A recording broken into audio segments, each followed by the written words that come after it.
Once upon a time, there was a very poor woodcutter.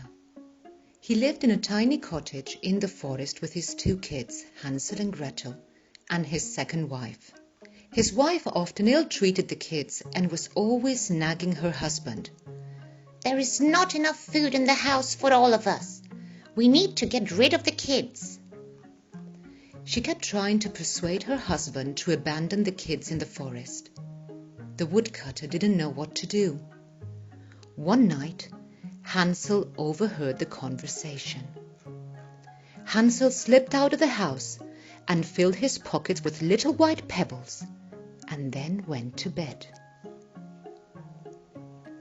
The next day, as the woodcutter took his children into the forest, Hansel dropped a pebble here and there on the mossy green ground. The woodcutter had gone to cut wood and never returned to take the children home.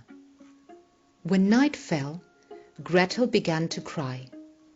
Hansel comforted his sister, and when the moon was up together, they followed the gleaming white pebbles home. They climbed in the window and slipped into bed. The next day, the stepmother was not happy when she found out that the children had returned. She kept them locked in their room with a little water and some hard bread. When dawn came the next morning, the husband took his children into the forest again. Hansel, who had not eaten his bread the day before, left a trail of breadcrumbs behind him to help him find his way home. Hansel did not think of the hungry birds that lived in the forest, that saw him drop the breadcrumbs and flew behind him, eating them all up. Again the woodcutter went off to chop wood and never returned to take the children home. "I left a trail like last time," Hansel whispered to Gretel. But when night fell, to their horror, the crumbs were all gone. "I'm frightened, cold and hungry," wept Gretel. "I want to go home." The 2 children huddled together for warmth at the foot of a large tree until the sun began to rise. When dawn broke, they started to wander. Even though they were lost, they kept walking and suddenly came upon a strange cottage. "This is chocolate," gasped Hansel as he broke a piece of plaster from the wall. "And this is icing," exclaimed Gretel, touching another part of the house. The hungry children began to break pieces of candy off the house and eat them, until suddenly the door swung open. "Well, well," said an old woman, "haven't you children a sweet tooth? Come in, you've got nothing to fear," went on the old woman.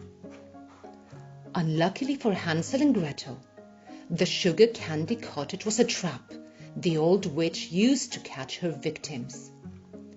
"You're nothing but skin and bones," said the witch to Hansel. "I will fatten you up and eat you," she said, locking him in a cage.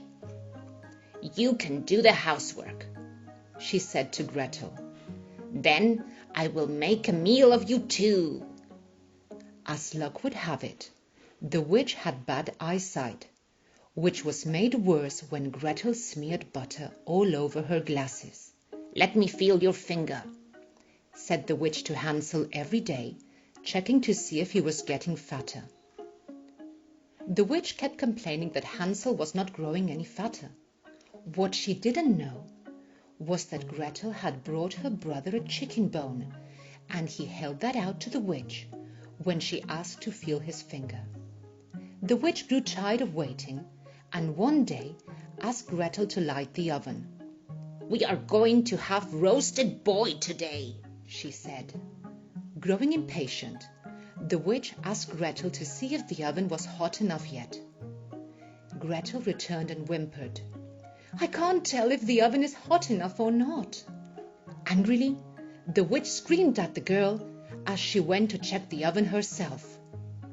When she bent down to peer inside the oven, Gretel gave her a tremendous push, and slammed the oven door shut. Gretel ran to set her brother free, who then helped to make sure the oven was tightly shut. They fastened it with a large padlock. The children went through the witch's house and discovered treasure chests full of jewels and pearls.